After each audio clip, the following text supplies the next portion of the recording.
Welcome to nDreams. This is our lovely new office here in Farnborough in Hampshire. So this is our VR headset collection. We've got an amazing load of headsets from the late 80s right through to now.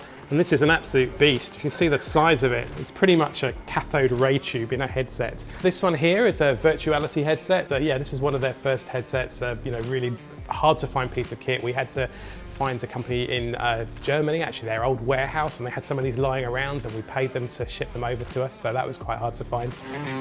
So these are images and pictures of all of the big games that we've done since we started, going from the very bottom, Z, our first ever game that we created for Sony on PlayStation Home, right through to things like Far Cry VR that we've done recently, Frack that's come out, and Phantom. So this wall is going to get full very, very fast, with potentially 7 or 8 games a year, so we may need more space. So this is Far Cry VR. This is a poster for a game that we created for Ubisoft. Far Cry is a very, very successful gaming IP, and we basically took it into VR, taking all of the great ideas and mechanics from the game and creating a VR experience that Ubisoft were really happy with, and it's worked really well. Little Cities is our first third-party game. That means that we are publishing the game and helping fund it, but we're working with an indie VR developer, a very small developer who've created this game in Cambridge, a 2-person team.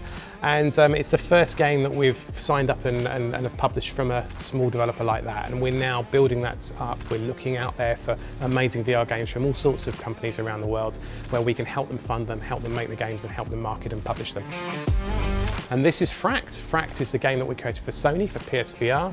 It's just come out on PC as well, and it's an amazing action adventure. Chaos, skiing, climbing, shooting, explosions. It's great, great fun.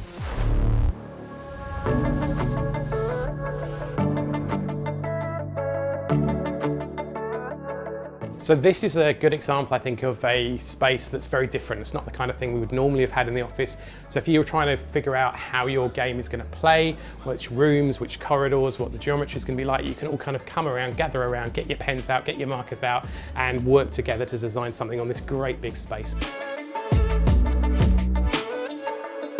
So this is one of 4 project areas that we have here, and the idea is each area is set aside for a specific project. The teams can decorate them and customize them as they like. Our Ghostbusters game example, for example, which we've announced, they've made that look like a sort of Ghostbusters area. They're getting props and artwork, and they can get level designs on the walls and artwork and all sorts of bits and pieces lying around to really make it feel like a sort of project hub. The idea here is that there's lots of different types of spaces, there's lots of room, you don't have to sit at your desk, you don't have to go into a formal meeting room. So it's giving the team what they need to have the right formality of meeting, the right kind of relaxed area to do what they need to do, because it's a very creative endeavour. So this is part of our Farnborough development team. These are the people that actually make the magic stuff happen. So they consist of artists and designers and programmers and producers and all sorts of really talented people. Farnborough is one of 3 studios that we have. So we've got this studio here. People are in sort of 2 to 3 days a week here. And then we have 2 remote studios called Orbital and Elevation, where people are working completely remotely. And together between them, we're creating all of the games that we develop internally. And finally, this is our sort of audio suite, our audio room, which allows our musicians and our sound engineers to work on the audio within the game, the sound effects, the music. This time, nothing can stand in our way.